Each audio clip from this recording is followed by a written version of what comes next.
Ariel Booker, thank you for being here. Facts speak for themselves. Cans are infinitely recyclable. Did it surprise you no one's done it yet? You know, the amount of times people laugh down the phone at us when we're trying to sell a can of water. And they have underground bunkers. They are nutters. They are nutters. Plastic production is set to double by 2030. Does that seem unreal to you? The infrastructure's there to recycle every can we put on the market. It's your first business and it's going well.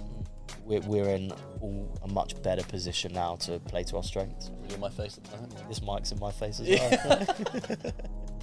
Hello everyone and welcome to BABYLONIA Media and our very first podcast series, The Entrepreneur's Experience.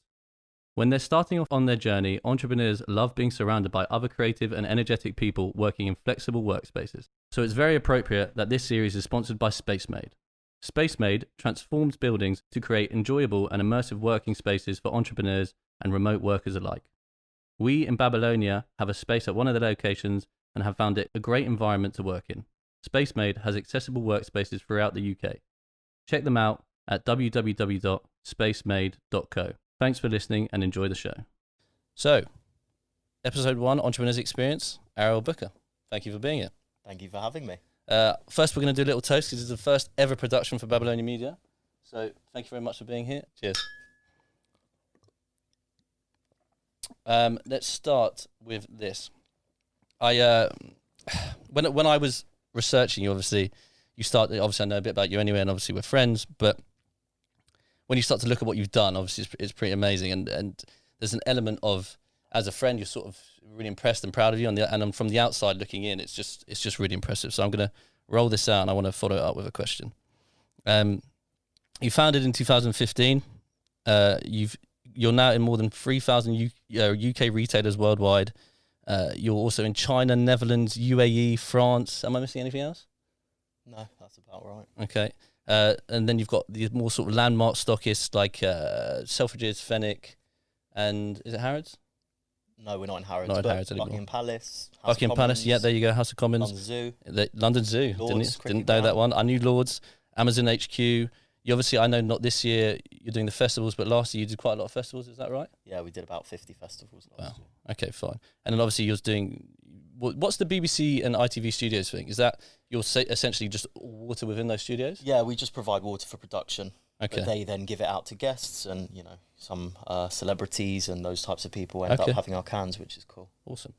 And then obviously the last sort of big stat is 50 million cans sold worldwide, or well, more than that really, but that's the minimum. Yeah, to date. My biggest thing I always think when I read that at first was, does that seem unreal to you, in the sense that if you look at where you were and where you are now, and it's and you're so in it, does that feel quite unreal, or because you're so immersed in it now it's sort of normal to you, or is there what is it in that capacity? It's interesting because you're so close to it. You never, or I haven't so far, and I guess we haven't as a group taken a step back to look at what we've accomplished. And sure. I think we're quite humble as well. We don't like to pat ourselves on the back that often. Yeah. And I guess you don't even have a chance to do that, really, do you? No, listen, things are very busy, thankfully. So we haven't had, the downtime to sit there and take stock, albeit now with what's going on in the world, we've had a bit more time to just focus on things we haven't. But yeah, 15, plus million cans is to us impressive. I think anything that has started as an idea and, actually become something, even like this podcast for you. I remember you telling me about it, and it's impressive that we're here. Well, exactly, and yeah. It's happening. A lot of people talk about things, sure, and they never really get to do them for one reason or another. Yeah, so. Agreed. I mean, definitely not that I want to go too much into the whole COVID thing, but for me, the COVID situation, which it sounds like it's the same for a lot of people, but the COVID situation is definitely an element of opportunity and an element of, do what you really want to do in life. And for me, and this sort of leads me to another point that I want to speak to you about, but for me, this was the classic thing where it's been in your head for years, and I was thinking a lot about what I want to do in life, done other jobs or other businesses that were very much, money, basically. Or you enjoyed them a bit, but they didn't really fit your overall purpose, whatever you want to call it. And this was, a budding idea in my head, where it's essentially that classic sort of three component situation of what do I want to do in my life? What do I think of my skill set? And what do I really care about?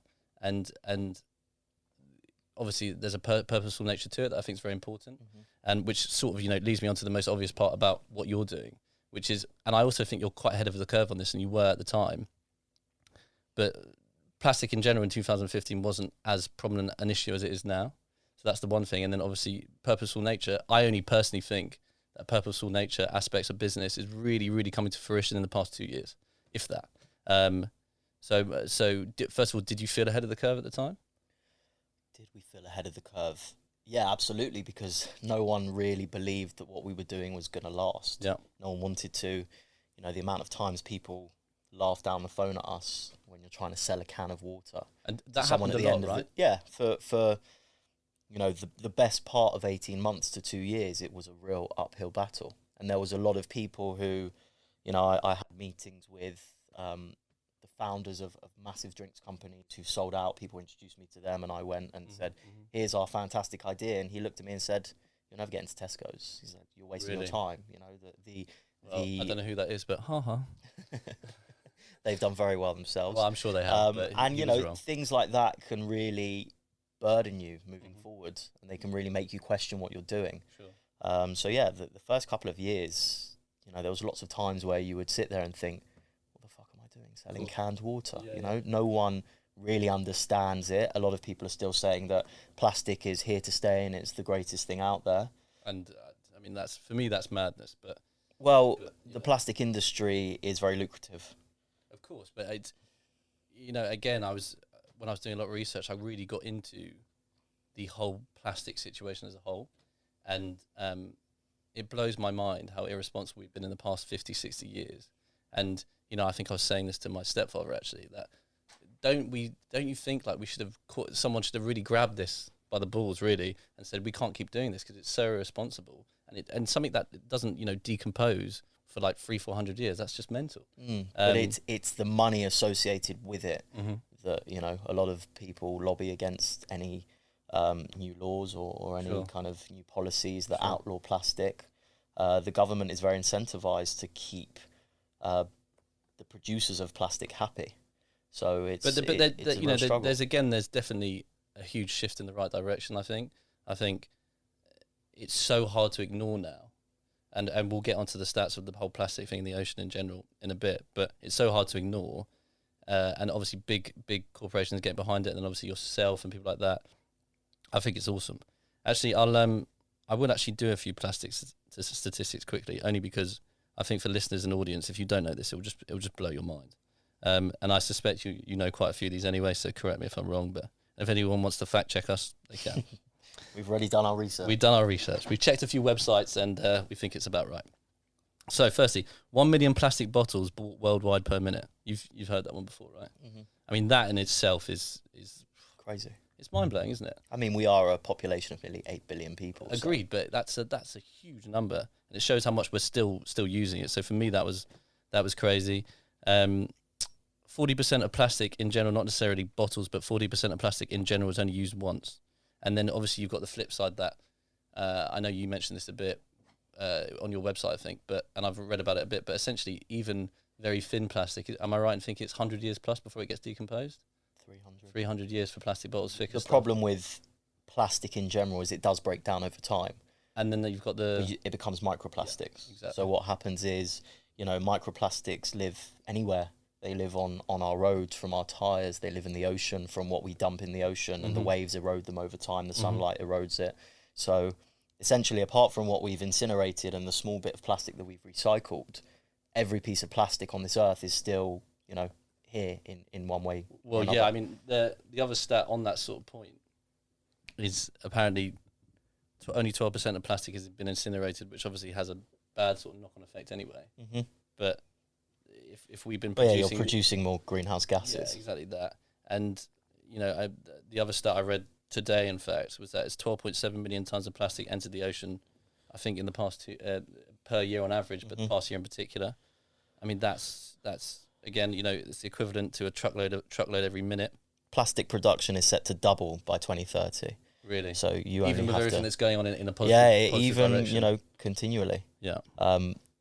A lot of people are campaigning against it. Obviously, there's a lot of people who are, starting to wake up to the dangers of plastic pollution and what that means for our planet, our health, ecosystems. Sure. But the reality is it's still growing. Yeah. Consumer needs are still growing. Did you did you see that Kenya actually banned the production of it altogether? Mm-hmm. And if you're caught producing it or distributing it, it's $40,000 fine. I think that's amazing. I watched a documentary not long ago about the plastic bags that are polluting the Nile at the moment. Mm-hmm. So a lot of these countries are, they've got these cheap plastic bags from God knows where that they give away with everything. And, the plastic bag in some of these places is a lot more problematic than the plastic bottle, because some of these people don't have disposable income to buy bottled water, sure, albeit they don't have actually quality water that they can have access to. But plastic bags in Africa are a huge problem. Yeah. And on that point, I actually wanted to ask that. Obviously you said that people don't have access to drinkable water in the first place. Mm-hmm. Is it, I don't know if you've even tackled this yet, but is it easy to try and distribute to places like Africa, or is it just an absolute nightmare? And have you even crossed that bridge yet? Or? It's logistically, it's not the easiest. Mm-hmm. These are territories that we don't currently operate in, and the mentality towards plastic pollution is very different. Sure. You have to remember these people, a lot of them are fighting for their lives every day to find food and clean water. So the environment is not at the top of their list. Yeah, exactly. It's a positive correlation between kind of, I guess, disposable income and the amount that you care about the planet on average. So yeah, they're not really in our sights. There's a lot of great charities doing work over there to educate people on, the production of plastics, how you can recycle them better, how you can create better infrastructure. Or have you had that sort of collaborative approach on a charitable level and saying, people, can we take a bunch of your stock and put it in the right place? Yeah, we work with a load of charities. We say our cans are our currency. Mm-hmm. We're still a young company to an extent, so we donate a lot of water to different causes, not across the planet, but mainly across the UK, and we've done some in Europe. That's awesome. Which is a nice thing to be able to do. That's really awesome. Just quickly, so everyone knows, what's your sort of role within the company, and is that how it started for you, or did you start off thinking you do one thing completely and then you've gone a completely different way? So I think with any business that you set up, it evolves over time. When we started, we were all doing everything, to be honest, from delivering stuff to picking up the phone, selling, to dealing with logistics, with operations.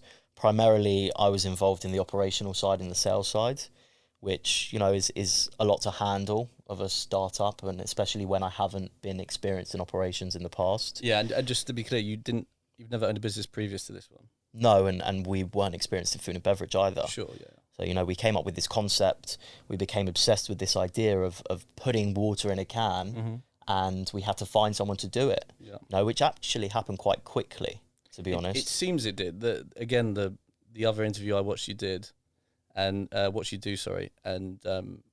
just generally the process of getting to the resealable situation, that was quite easy, right? We found it on Google. We found it on page 10 of Google. Oh, really? Yeah, it's there's some things that feel right, that fall into place, and that was one of those things. We knew that we had to have a resealable product, especially when you're competing with a bottle of water. Yeah. The convenience element of plastic bottles is huge. Yeah. So for us, that's the biggest solution aspect you're trying to really tackle on you, alongside the plastic element. It's really a solution that is actually viable, like you said, for people. The market's fickle, right? They're not going to go out of their way to do things that benefit the planet on most occasions. Sure. There are the hardcore people who are environmentalists, who care about the planet, and they'll carry their chili bottle with them. They'll only drink tap water. That kind of thing, is fantastic. But the majority of consumers want something on the go. They're used to convenience. Mm-hmm. So the resealable lid was an element of the product that we knew we had to find. And luckily we found it, on page 10 of Google. And it might have been page 8. That was a real, once you got that bit dealt with, you felt you could really tackle the whole consumer market. Like you said, something at your fingertips, ready to go. And that's when you start to feel you can compete, right? Yeah, well, that spurred everything on. Sure. We spoke to those people who then introduced me to others, and it was kind of a snowball effect of, right, the lid people introduced me to the people who fill the cans. The people who fill the cans introduced me to the can manufacturer. You tied it all up, and it became a reality. And I want to stress this to people, because I think hopefully people who are watching this and reading this will really understand the depths of what goes into even getting a business going or getting a product to a sellable space or a sellable level. So what would you say is the timeline of going from the source of the idea, and we'll talk about how you got to that idea in the first place later on, but what would you say is the timeline of getting a product to market from the moment of idea to maybe drawing a design to doing samples and so on and so forth? It's a difficult question to answer because, personally for us, it was quite quick. The conceptualization of the idea was the following, was the year before. So, kind of winter 2015. Sure. April 2015, we actually said, you know what, we're going to do this. And by September, we had a product. So that's quite fast. It was very quick, but that's because the infrastructure already exists for what we wanted to do. Yeah. A lot of people, and we're not scientists or educated to that degree, but a lot of people spend years in R&D, right? The can already exists, water's, out there, and the lid was a new technology that was coming to the market. So we had all the fundamental pieces to be able to put that together, which, really spurred everything on, and it was a really exciting time. We were working in my front room every night. How many months was that in total? It was about 6 months. About 6 months. Yeah. But I guess, like you said, it's obviously the principal products there. It's a small adaptation, but ironically, that small adaptation makes a big, big difference. Yeah, Perry, my co-founder and our creative director, he's got a backlog of ideas on his laptop that he's made in Photoshop. He made these cans a year before. So, these things already existed in pieces in different places. I guess that element of combining a couple of ideas together, right? Yeah, and people who work well together and who can bring different skill sets, and it just happened.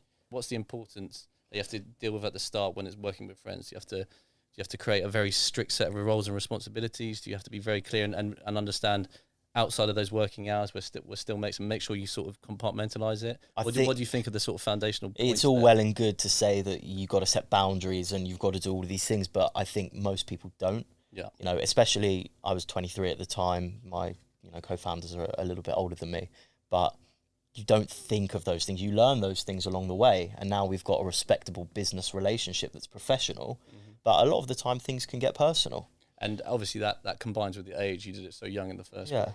It can get very heated, and you forget about it the next day, because you've got this common goal together that you're working towards. Nothing sticks really, there's times where we've all blown up, with each other in different places and circumstances.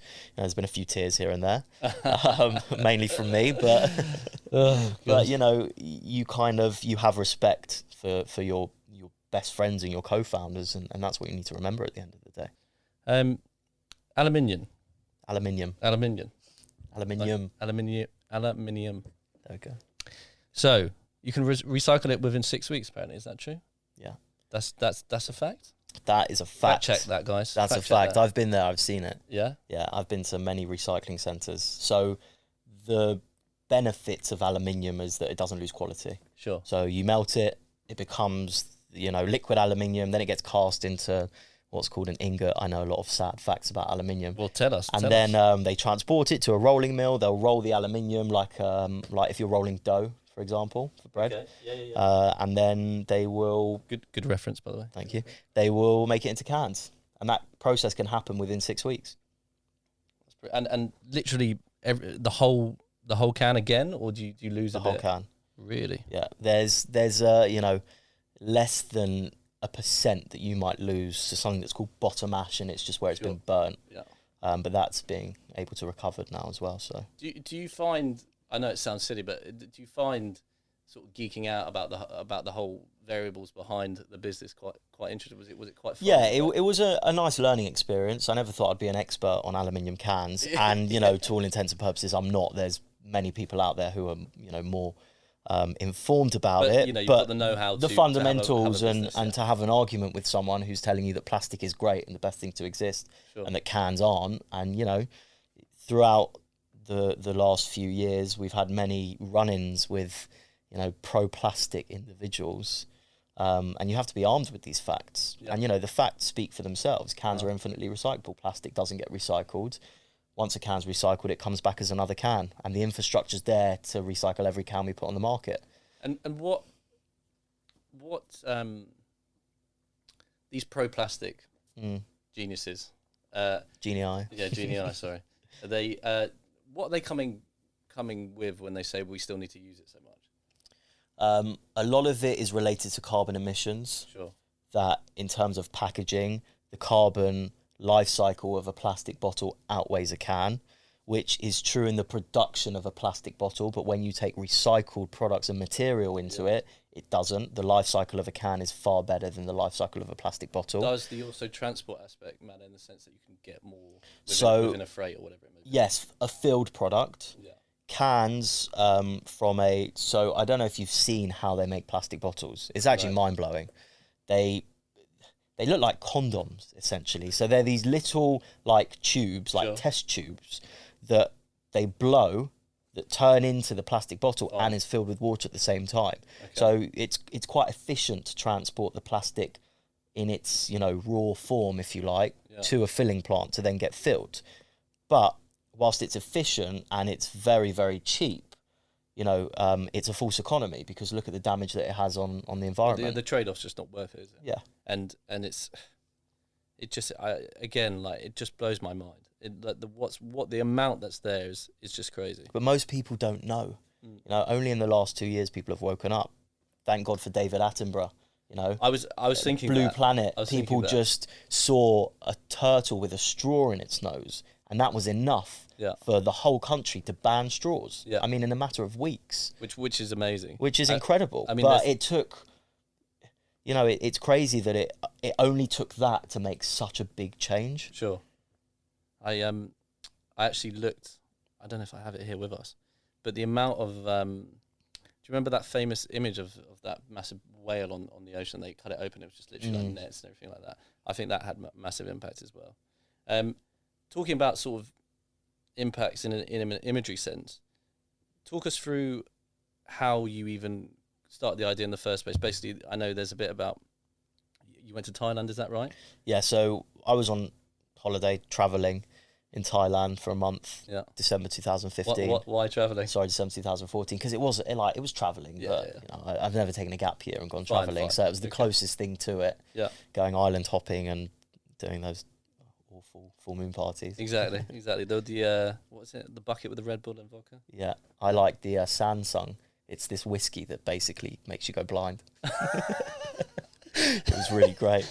Okay, well, let's move on from that. Yeah. But, so I was in Thailand, and one of the days we went canoeing to there was a little island in the distance, and there was no one there. It was deserted, and we got there, and on the sea-facing side of that island was just covered in plastic bottles, milk cartons, fishing nets. It was, it was really eye-opening. So, I've come back from holiday, and Josh and Perry have approached me, and they said, at the time, Josh and Perry used to drink a lot of Red Bull. Sure.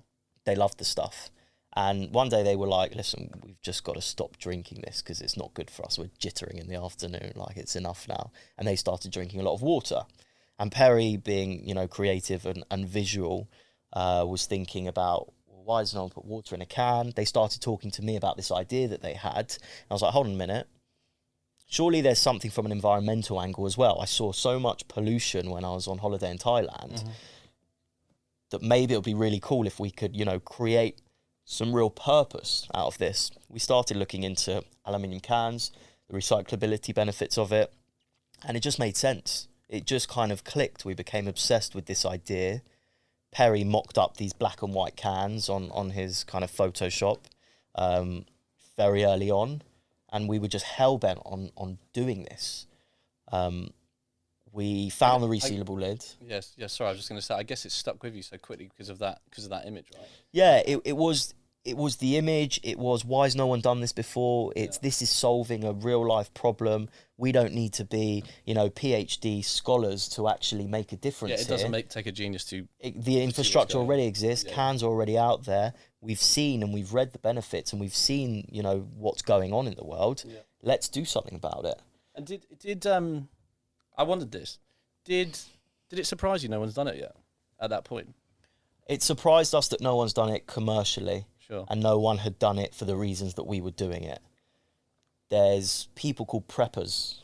I don't know if you've heard of them. No. They're the kind of, I won't call them nutters, but they're you kind of just did, but okay. No, they're not as far as that. They're, people within America who have their own ways and views of the world, who are prepping for the end of the world. Right, okay. So they have underground bunkers. They are nutters. They are nutters. Yeah, nutters. But, with everything that's going on, maybe they're right. Who knows? So they have these underground bunkers that have loads of canned food, and they have big cans of water that keep for 150 years. So before we did it, that was the only thing that existed, and these are big vats of water. Yeah. It's made from aluminium and steel cans, but it's not for the purpose of which we intended to do it. And on that point about the size of cans, is that sort of slight tangent, but is that one of your biggest challenges right now, in the sense of how big can you make a can? Obviously, you've got that situation when people may want to buy a 3-litre big old bottle. Is that what you're going through at the moment at this stage? It's a challenge to try and convert the mindset of those people who are used to buying a 2-litre bottle of whatever, bottled water. In the sense, what? Just say, we'll just buy more of... Buy more for cheaper as well. I can drink my 2 litres a day. I know how I'm doing with it. Mm-hmm. I refill it as well. A lot of people don't know the dangers with refilling plastic bottles. The plastic, it breaks down. Mm-hmm. It leaches into the water if you leave it in a car.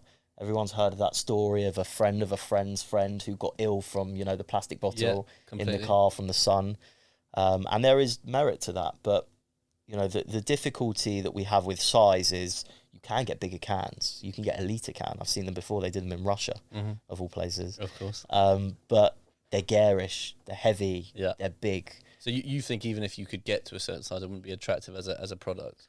Not necessarily. Our 500 ml is the biggest can that we do at the moment. Mm-hmm. We've looked into larger sizes, which go up to 600, 700 ml. Mm-hmm. I'm quite keen on looking into that and seeing where we could go with it. But again, it comes down to convenience.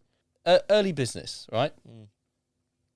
What is there, I guess, a highlight or turning point where you thought, okay, now you went from, where you're sort of in and out of working other jobs and so on and so forth, or getting out your permanent job. Was there a turning point there? I said that would be the first question. And then also, what's the turning point on a sales point of view? So a positive turning point. Yeah. In the sense of, was that in a 2-year period, or was it really, really, how do I put it? Do you even feel like you're close to the level you want to be on the sales point of view? Is there a really, or have you superseded it? And every time a year goes past, you create a new target. So that'd be one thing, and then we'll go back to the point about turning point on a personal level. But is that what's happened? Have you kept on escalating the targets? Yeah, and surprising yourself, which is obviously great. We've kept on, building and looking at where we want to be and how we're going to get there. I remember we hired managing director, someone who was good from an operations background in 2017, I think it was. And we were talking about how much we'd need to sell to turn over X. And we were working it out on a piece of paper. And it was something like 100 pallets a week. Now that's 200,000 cans, 250,000 cans a week. I'm sitting there thinking, fuck, that's a lot of water. Yeah, of course. We now sell that a week. In a good month, in the summer, pre-coronavirus, okay. So we got to those levels, which was unbelievable. And so we keep getting further down the line. I think the turning point was David Attenborough Blue Planet, So what, that aligns with your PR, I guess?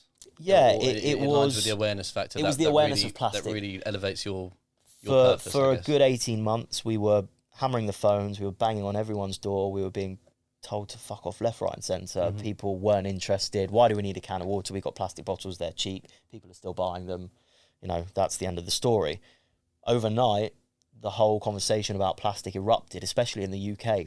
We took this problem on ourselves. You don't see the levels of plastic pollution in the UK like you do in Indonesia or Thailand or some of these Southeast Asian countries. But we made that problem ours as a community and as a population. And overnight, a lot of the businesses that we rung up remembered that we existed because of the amount of incoming inquiries they got to, what do you have that's not plastic? Yeah, and I guess that comes to the point of, we're now at a stage where people want to be part of a community or a movement forward, which obviously was really in your favour. Yeah, and it got, so that's what you're saying. It got to the stage where companies are coming to you, lots of inquiries direct to you. Yeah, it got to the stage where our emails were just filling up with, some of our dream customers that would have taken us 5 years to get there. We piggybacked 2 years worth of work. Yeah. Was that a shocker?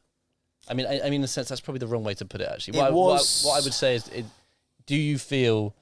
I suspect you would have got there anyway. I think we were so intent on making this work that it was always going to happen one way or another. Exactly, that would be my point. There was no question in our minds that it wasn't going to happen. Of course, there were times where we had shit days, we doubted ourselves, we brushed ourselves off, we woke up in the morning and we carried on doing what we set out to do. Sure.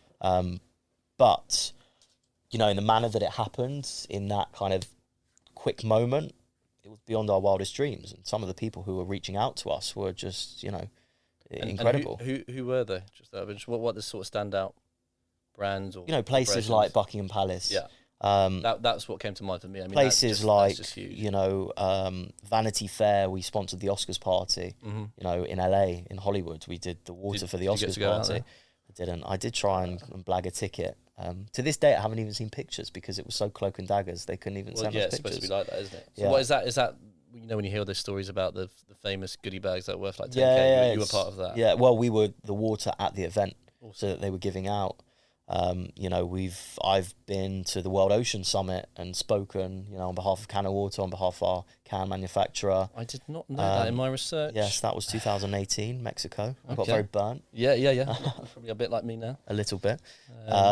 So yeah, I mean, there's been so many things that we've done that just don't even spring to mind because there's been so many.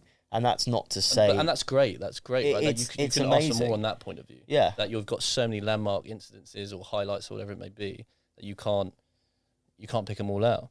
On the sort of Hollywood point, you've had quite a few people endorse your product on a sort of celebrity level. Not that that matters too much, but I'd just be interested to know what are the few stand-up ones that really, again, gave you another boom. And were you getting just crazy orders directly online or whatever it may be? So it's difficult to track kind of, your return on investment for these things. And we've never invested in these things. These have all been organic. So yeah, I was quite surprised. To date, we've never spent any money on influencers or paid social for that. Yeah, you don't, in marketing wise, you're not doing that aspect. You market in a more, should we say, classic sense or more traditional sense? We do a lot of on-premise marketing. So in our retailers, our wholesalers, brochures, catalogs, that kind of thing, because a lot of people that we've got to convince the benefits of cans versus plastic and who are the ones making the decision are your coffee shop owners, your restaurant owners, your head chefs, operations managers, people who are the heads of the building, food and beverage, etc. So, these standout celebrity things have all been really nice to have, and they've just cemented what we've been doing. They've given people the confidence that, number one, we're a good brand, that it resonates with them, and also a lot of people have piggybacked off of us. We have been used, and not in a bad way, we're chuffed by it, but we've been used as a vehicle to make other people look good. If you're such as well, if you go and pick up a can, it's a statement. You're not drinking out of a plastic bottle. Yeah. You're working with a brand that represents change, that is passionate about the environment, that wants to do something different. So we've had, David Gandy from The Offset, who's been a great kind of friend of the business. We've done things with Ellie Goulding, which has been great. We did something a few months ago with Bill Gates at Oxford University, really, which was incredible. Even done stuff with David Attenborough. I mean, not directly with him, but events that have been put on where he's been a guest speaker. Sure. We've done stuff, as I said, with Buckingham Palace. We did Prince Andrew's Good timing. Pitch at Palace, which was his entrepreneurs scheme to find new entrepreneurs. I've got a letter from him. You won't be doing any more of that? No, we won't. We did Princess Eugenie's wedding. We supplied all the water for her wedding. Do you get much of that? I mean, I know on some of the stuff I researched and what you sent me so I could have a little read, you do seem to get quite a big events, corporate, that sort of set of orders, and yeah. Do you think that's obviously because, like you said, you're a bit on trend, and frankly they look better than bottles? So like, what, that's happening a lot, and it's still happening? It's a combination of wanting to be associated with a progressive brand that isn't plastic, wanting something that looks good, and making a statement to their guests, consumers, whoever it may be, you know, that we are not putting out plastic bottles. We're doing our part to protect our oceans, protect the environment. You know, festivals is a huge area of business for us. And I can imagine. And then you also, again, you see those classic pictures of all that waste and all the plastic tents, bottles, everything else. So that's crazy. I was just slightly going a touch back to what you're saying about the marketing aspect.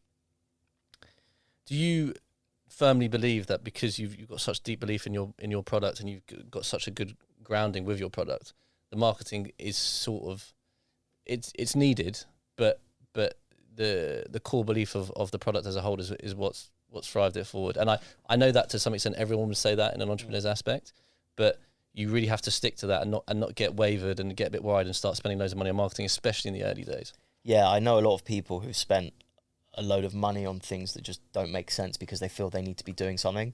And that's a very quick way to waste all the money that, you know, you've got from investment, yourself, whoever it may be, and spend it on the wrong thing. So we've been incredibly resourceful. You know, we've been building pop-ups ourselves when we started. Now, fortunately, we don't have to do that anymore. And you know, it's a nice feeling to turn up to an event and see a stand built for you. But in the early days, we were doing everything ourselves. We were getting things, you know, printed from our local printer who would make like laminated walls and stuff for trade shows. I remember we did a pop-up in Old Street Station, which was a massive Perspex box that you would put a plastic bottle in and would give you a can. So we were kind of taking plastic out of circulation. Awesome idea. And we built that plastic box ourselves. You know, we got the Perspex made. I remember walking through Old Street with this huge sheet of Perspex in the road down the roundabout with Josh and Perry, you know, each with a massive sheet of glass on our back. Yeah. Up there till like 2-3 a.m. in the morning, drilling this box that we didn't even know how to build because actually our builder let us down. So everything that we've done has been really organic, and I think it speaks to the consumer. You can see when things are paid for. You can see when... Especially now. Especially now, you know, especially when as well on Instagram you have to have paid for. But you have to make that. All point. of our social media has been organic. Yeah. We pride ourselves on not paying for stuff and having people who genuinely believe in our mission. Yeah, I mean, for me, especially with what we're doing now, obviously different industry and that sort of thing, but the point of having really, really strong core belief in the human aspect of the content I'm putting out there, and is so important to me. And I obviously have sort of quite a determined belief that will shine through, and it's the classic sort of the cream will rise to the top. On one of your interviews, you talked about greenwashing. What's greenwashing? Greenwashing is basically making a product or a statement become more environmental, or you know, portraying it as something environmental. So, for example, if you look at all of this bioplastic, I don't know if you've come across it, you know, plant-based plastic, compostable plastic. Right, yeah, okay, fine. So that stuff, people say, you can put it compostable, but it only seems to work for that, right? Yeah, it's PLA, it's plant-based plastic, it's going to degrade. The truth about that is actually you need an industrial composter to be able to do that, which burns at hundreds of degrees, which takes up a huge amount of land. There's only one of them in the UK to do it.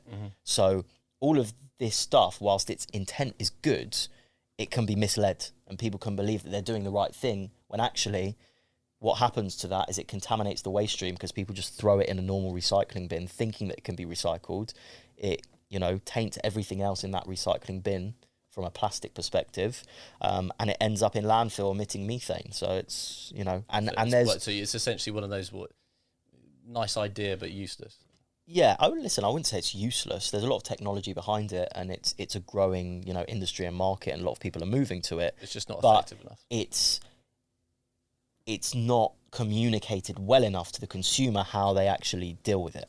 So all of these people who have moved to plant-based plastics will sing from the high heavens as how good they are, and the intent is there, but actually the product doesn't stack up because a lot of people are misled and don't understand it. So yeah, listen, there's a lot of instances of greenwashing out there. We've been accused of greenwashing in the past because aluminium in its nature is a laborious product. It's mined from the ground. But 75% of the aluminium that we use today was mined back in the 1800s and just keeps being recycled and recycled. And the carbon... That's amazing. Yeah, the carbon emissions of that just, reduces massively over time by 95% every time you recycle it. Yeah. Well. So yeah, greenwashing is an interesting one. A lot of people throw terminology out there and want to attack products and things, and unfortunately there is a lot of greenwashing that happens. Do you think that can change? And like you said, it's just education, really, isn't it? I think it's education. I think there needs to be more kind of, for lack of a better word, watching the space and legislation, on what's acceptable, what isn't. I think there needs to be an authority on these types of businesses, on all businesses really in this space that portray themselves. Waste. Yeah, waste is a big problem. Up until now, we were sending all of our plastic to China. Yeah. And people getting paid to do it because all that was happening was they were getting what's called a PRN, which is a recycling note that says that you've put X amount of plastic that can be recycled into a container. They've sent it off, and the government pay them per kilo. But actually, they were putting non-recyclable plastic in there. No one was checking, so they were just getting paid to ship it all. Wow, That's amazing. Business idols. Sure. Who's number one? It's a recent number one. Okay. I read Shoe Dog recently. Which is, I'd love to say I know what that book is. The Nike story, Phil Knight. Okay. I think his name's Phil Knight, who was the founder of Nike. Should we fact check that? Yeah, no, I think it is Phil Knight. Okay. And it was just extremely impressive, the length of time that it took him to found Nike and, his journey, the trial and error. He started with running shoes. That was his idea, was running shoes. But to see the progression of that business, which fits with the whole Michael Jordan story, right? Is that right? Yeah. It does fit with the Michael Jordan story. Because they were literally just a running shoes company before that. He started importing running shoes from Japan, on Onitsuka Tiger. I don't know if you've heard of them. I've actually got a pair of them, not running shoes. They're just normal shoes. They're quite nice. Yeah. They just opened a store on Regent Street. Awesome. Yeah. We'll go there after this. Pop in there after. Yeah. But, just the difficulties that he went through, for 8 years, that wasn't his full-time job. And he was working with, his running coach, who was literally dissecting these shoes and, putting molds into them and all of these things to make them better. Yeah. And it was just a really great story of someone who persevered and who, believed in it so much and who was obsessed by this idea to create the world's best running shoe. And the parallels there for you are what you probably went through a year or two of that, where you were getting shot back all the time. Also on top of that, not sure exactly what the perfect product is. Yeah, I think, there's a lot of parallels in that story, but for me as an individual, what I find fascinating is people who started with one thing and how it evolved. Again, not to sound cliche, but Jeff Bezos, it was a bookstore. It was an online bookstore. And now that famous photo of him just sitting with a little... But he started with spray-painted books. sign. It's just crazy. And now you can buy anything on Amazon and get it delivered to you the next morning. It's fascinating. Yeah, I mean, obviously they're the biggest growers since COVID. Yeah, well. Speaking of COVID, let's not go into it too much, but what's been the surprising elements of it? And you're doing fine, but massive drop, or obviously people need water anyway, so you're quite a sort of priority product. Water got heavily hurt in retail because a lot of people were staying at home. Therefore, they're not going out and buying bottled water. We do very well in the meal deal. People buying a sandwich, a drink, and a packet of crisps at lunch. Overnight, that business was pretty much non-existent. Yep. The only people buying meal deals were key workers or, I think, lorry drivers. Sure. Energy drinks shot up 44%. The Tesco order went... Yeah. A lot of our retail went, down, although it was still there, but we just weren't at the levels that, we would be this time of year. Mm-hmm. And our hospitality business, which covers, your Amazon headquarters or HSBC or JP Morgan, the offices that we sell in, people weren't in the office. Yeah. So disappeared overnight. And does that mean, I guess, has it been and all more the festivals that got cancelled? All the festivals as well. Yeah. Any public sort of. And pretty much every avenue that we sell in got impacted, if not shut. Okay. But did that require online a pivot, went up, so to speak? Yeah. Or was it a case of you've got to ride it out? Because obviously we're in this really, really unusual situation. And we're coming to the back end of it, thank God. But has that made you pivot overall for the long run? Or you're still undecided about that? I don't think, in what we do, listen, if we started putting hand sanitizer in cans, that would have been a pivot. There's not much we can do to pivot. We can find new channels. Bike shops were the only shops that were open. We started trying to sell into bike shops, just to keep a bit of momentum going. We hired a new commercial director, head of sales, who's our biggest hire to date, practically. Mm-hmm. Just as we went into lockdown was his start date. So we're kind of all there like, oh my God, what do we do? We've got this guy who's cost us X amount. He's come from a food and beverage background. He's amazing. And also that's to, I guess, elevate or escalate things forward. Yeah. It's to, look at our margins, look at our strategy from a sales perspective, where we're, going to play, what we're going to not do, what we're going to do. And that was really exciting and daunting because the whole world had shut. So actually what we had time to do for the first time since we started was take a step back, reevaluate the business.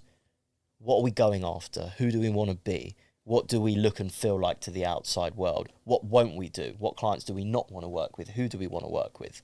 And it was a really refreshing time to be able to plan, actually. We made the best of the time. There's no one that I could really sell to in my current, role is within sales. So, no hotels wanted to speak to me. The channels that I look after is called on trade. So it's anything that's, purchased and consumed on premises, casual dining, hotels, a bit of travel, high street is what I look after as well. All of these things were non-existent at the time. And hotels are obviously generally quite a big market for you. Am I right in thinking hotels are a big market and an even bigger opportunity. Hotels have been decimated. Well, that's the point. And also, I would have thought when I was looking at your business, there's definitely a massive scope for you in hotels simply because it aligns with so many different things. You can do your mini bar, you can do it behind the bar. It also, I'm sure they want to be as purposeful as they can. We do a lot of hotels. I think one of the drawbacks that they have is a lot of them give out water for free and they'll look at the cheapest option. And you're just not the cheapest option. No, we don't want to be the cheapest option either. Well, I would agree with that, I think. But there has to be a compromise between sustainability and profit. They don't necessarily go hand in hand at this stage. So, hotels was a really difficult one because I'd spent a year building relationships with some of the biggest hotel chains in the world to have half of their team made redundant. They don't need these people. One of the hotel chains that I was working with, they had a new hotels opening team that became a hotels closing team. They were just shutting down hotels. That was their task. Is that UK? Global. Global, okay, fine. Global. Big volume. So still working on it. Still working on it. Still working on it. It could happen. It will happen. At some point, these things will happen. I agree, I think. But we're just in really difficult, unprecedented, I don't want to say the word unprecedented, but unprecedented times. It is unprecedented. No one's ever experienced this before. So, the main focus for most businesses is keeping your head above water, remaining lean and riding the storm and looking for opportunities where possible. Yeah. Employing people. I found when I worked with people older than me, it was definitely tricky. Not that I've owned a ton of businesses where I've had a ridiculous amount of staff, but definitely that dynamic of having to, I guess, be the boss of someone older than me was quite tricky. Have you managed that, and how many people are actually older than you within your business? I mean, I don't mean numbers, but is it enough to? So we're still a small team. There's 8 of us at the moment. There's a few people older than us, but we run a really tight ship. We don't need a big team. Our business model and the majority of when we, please God, become a lot bigger, we'll have more sales staff and more people. But our distributors do our work for us. You know, they're out there actively selling, so it's up to us to make sure that they're out there selling for us. So therefore, we don't need to have a big team. We run quite a flat structure, you know, with 3 co-founders as well. When you say flat structure, what, you're just quite open loop within the business? Yeah, everyone has a role, and you can be quite honest with each other. Exactly. And not too hierarchical. Exactly. There isn't much of a hierarchy there. Which definitely helps, and I think it's what people are tending to do now anyway. It definitely helps. I think in some cases where you can go back and forward on, you know, decisions, it might benefit from just one person who could say, listen, I've decided X, and that's final. Yeah. And, you know, you've got to there suck it and There is see. that final call. Yeah. And sometimes sort of immersive idea. Having that, you know, is very helpful, because you don't want to spend too much time on trying to make a decision. It doesn't solve anything. But yeah, in reality, it's been good. Listen, everyone has their bust-ups and their disagreements, but thankfully you haven't had too much of an issue. No, we've evolved into a professional, you know, and safe space for people to, you know, air their opinion. Yeah, and when you employ someone, do you say that quite directly? You say, look, from the start, let's not worry about, don't come in too soft and tiptoe. You know, in the past we haven't. It's a learning process. You know, it's our first business. Yeah, of course. So we've had to adjust and we've had to learn, but it's been a good process, and you know, it's an education that you would never get at any university. Of course. I mean, the practical learning is just huge, and I actually wanted to mention that when it comes to another reason why I want to do this company in general and create the sort of Babylonian idea is because I don't know about you, and this will bring us on to a couple other points, but I didn't personally, I loved the school I went to and I had great fun, but I didn't leave with that many interests. And I think if I look at my sort of learning process, it's been very much an online type of thing. You know, you listen to a podcast, you find out about something interesting, you find out about someone interesting, and then you go down that rabbit hole. Did you find that too? And then in the early days with regards to work and interest and so on and so forth, was it very much like I said earlier, a case of you're kind of doing what just supposedly you were supposed to do? And I know, for example, you worked in the city for a while, is that right? And you I wanted to be a pilot growing up, which we discussed earlier. Yeah. That was my dream, still is my dream. I just can't do it because I'm colourblind, and I was told I can never fly a plane. So when did you find that out? I found that out when I went to take my medical to be a pilot, to study to be a pilot. So I had to go to Gatwick and do the series of tests, and I just failed the colour blindness test, which I actually don't think anyone who could see in colour, although I can see in colour, I just get colours confused, would pass it anyway, because it was this big pixelated screen with loads of colours flashing, and then this box would move over, and sat on it for 2 hours, and by the end I was like, my eyes were just burning. So it was very difficult, the test. Yeah. And the experience. It just reminded me, actually, just very off point, but it reminded me of the last time I went to an eye test, and I got so confused. I thought, you know, I've got perfect eyes. Turns out I've got a real issue with my eyes, and I've got stigmatism and short. I've never seen you wear glasses. I never wear them. That's the problem. You shouldn't really be driving. Well, yeah. Let's not broadcast. He doesn't drive. Yeah, I don't drive. Never. Early jobs. So you wanted to. So I wanted to be a pilot. That was my dream. That was the only thing was getting me through school. Yeah. Because I had to go to university to study to be a pilot. Oh, so as in what? Beyond 16, that was the only reason why it kept you there. That I stayed at A level to do A levels. Yeah. I did business studies. I did politics, which I dropped. I did psychology, which I was really bad at. Actually, I thought I was really good at it, but I got a U in my test. And I flopped my AS levels because my friends just started driving. You know, this whole new lease of life, and I wasn't interested. I think, so many people go through that around 17. And so I retook year 12, which I'm not proud of, and found out I wasn't going to be a pilot. For our international audience, what is year 12? Year 12 is, I don't know. Is that the last? It is the last year of school. Year 12. No, year 13 is.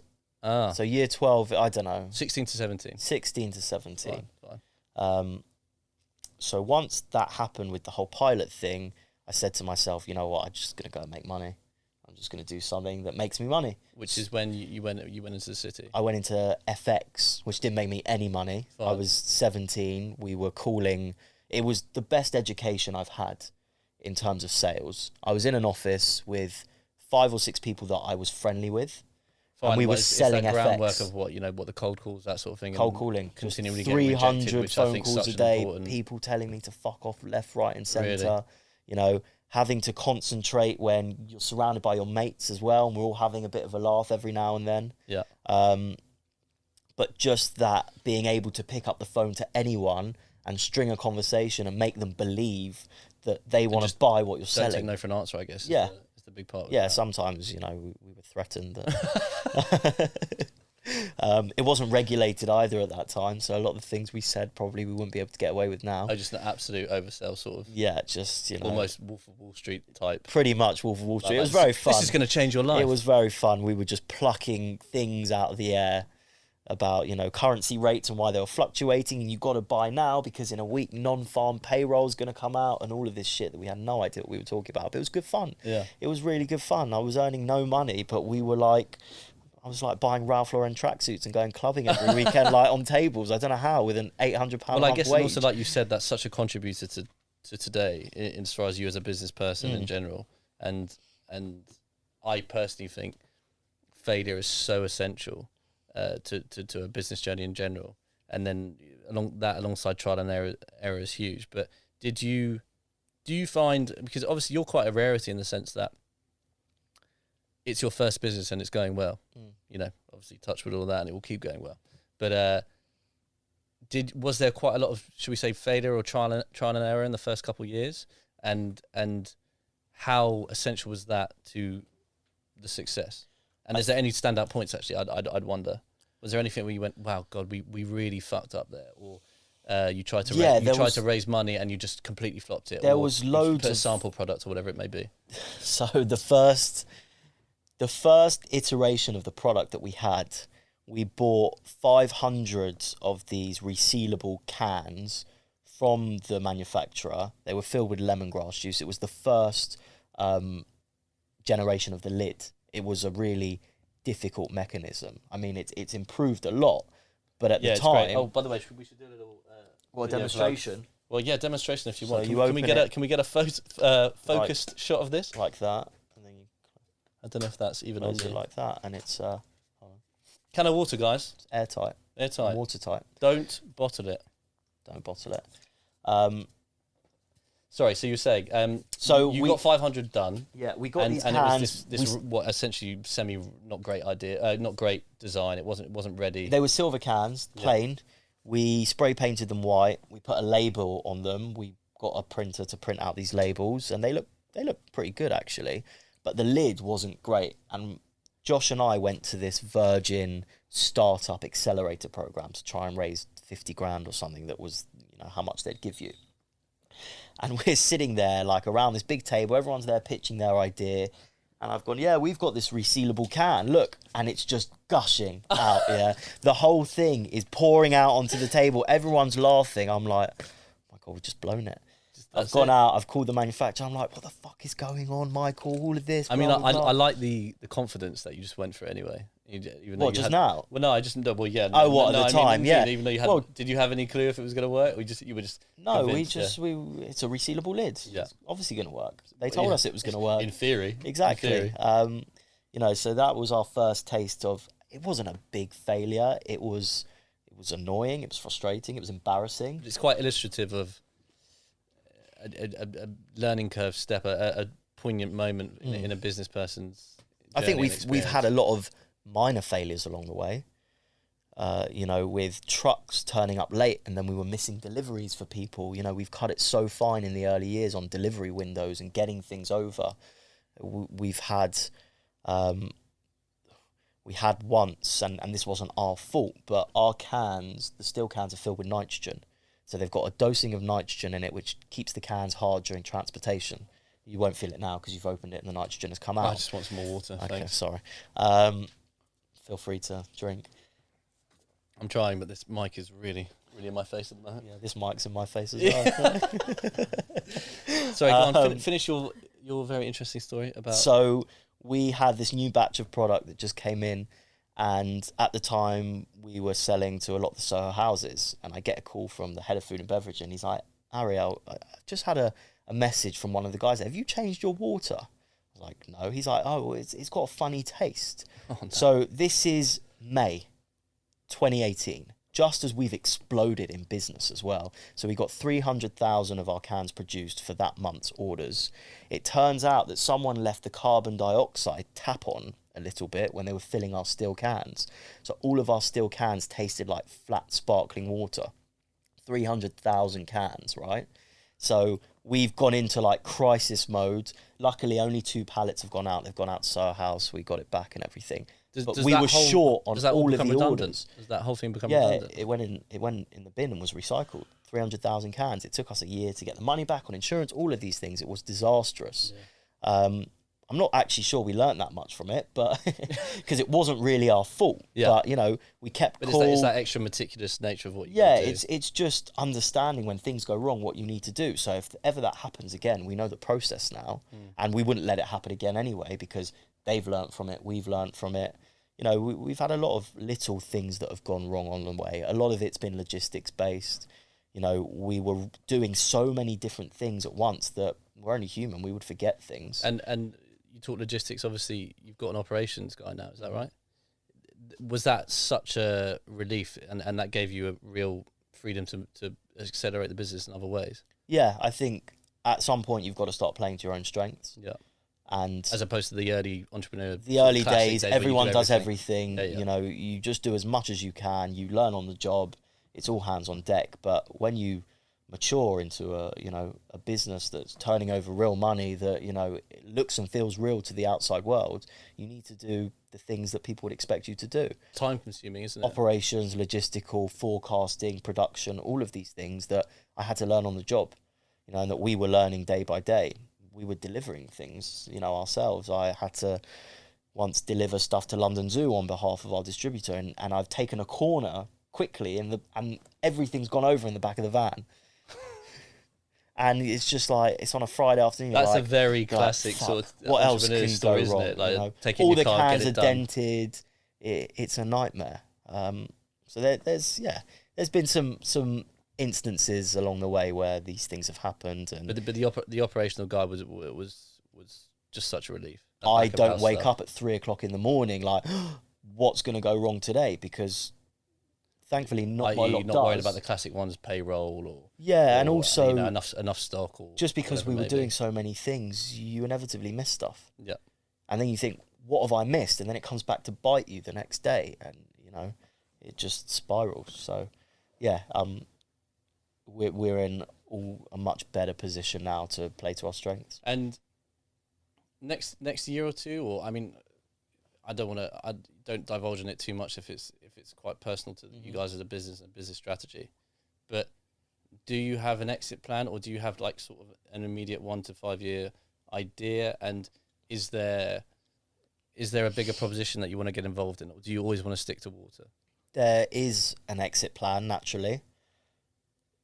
I'd be lying if I said I wanted to do this for the rest of my life. I love it. I love the purpose. I love the fact that we've created this product.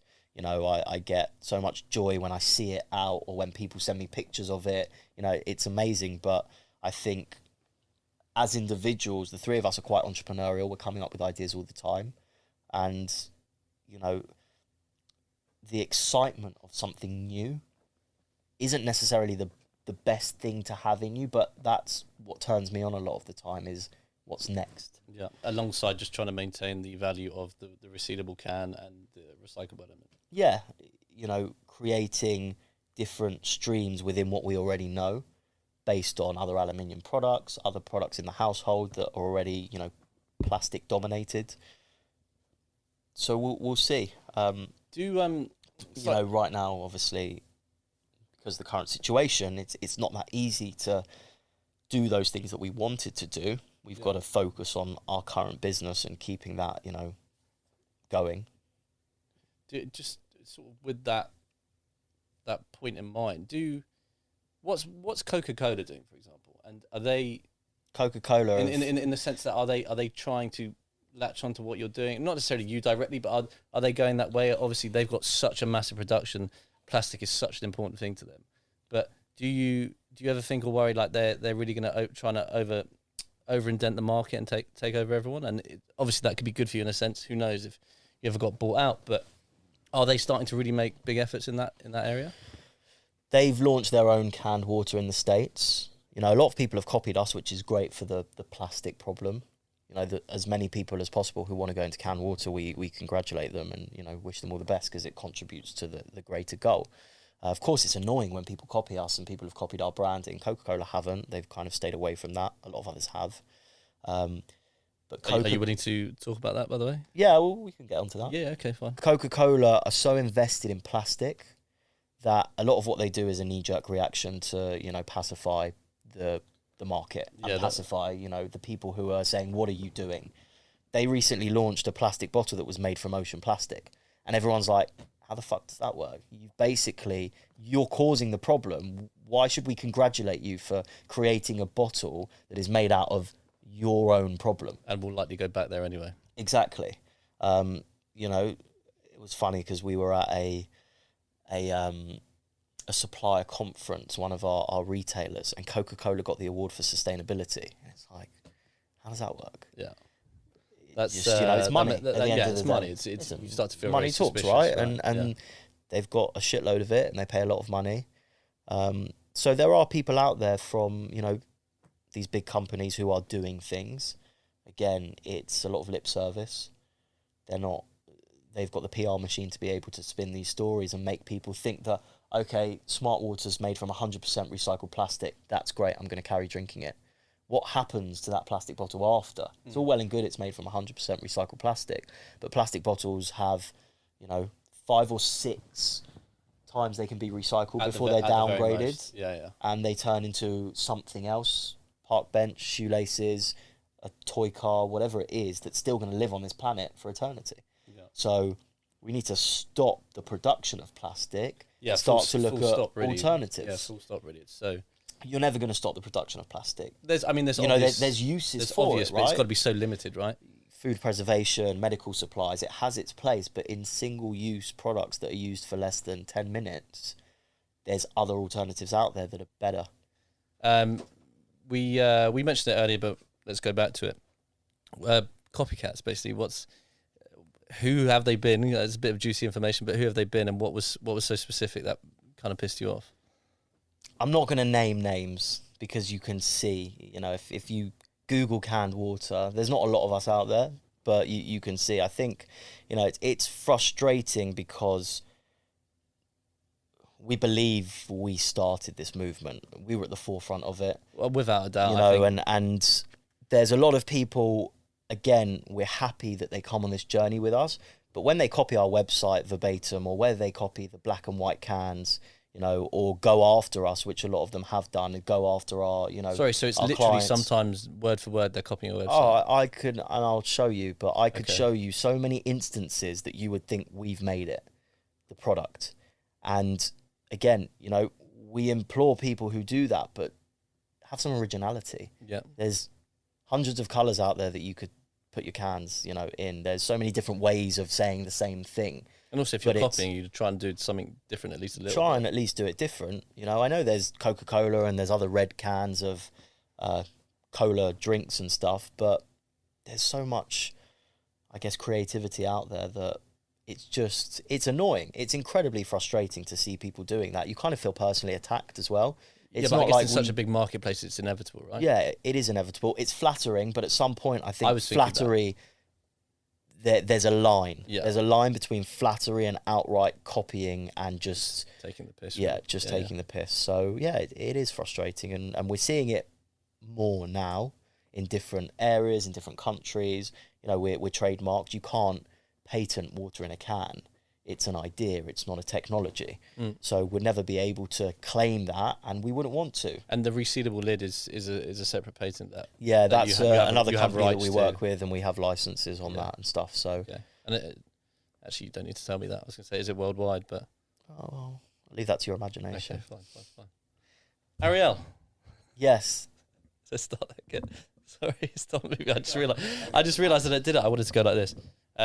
Ariel, thank you very much for being here. And thank you very much for being on the first ever episode of any podcast from BABYLONIA Media. I genuinely feel very privileged. I feel privileged too. Thank you very much. And to many more together. Yeah, to many more together, and we'll do one soon. Cheers.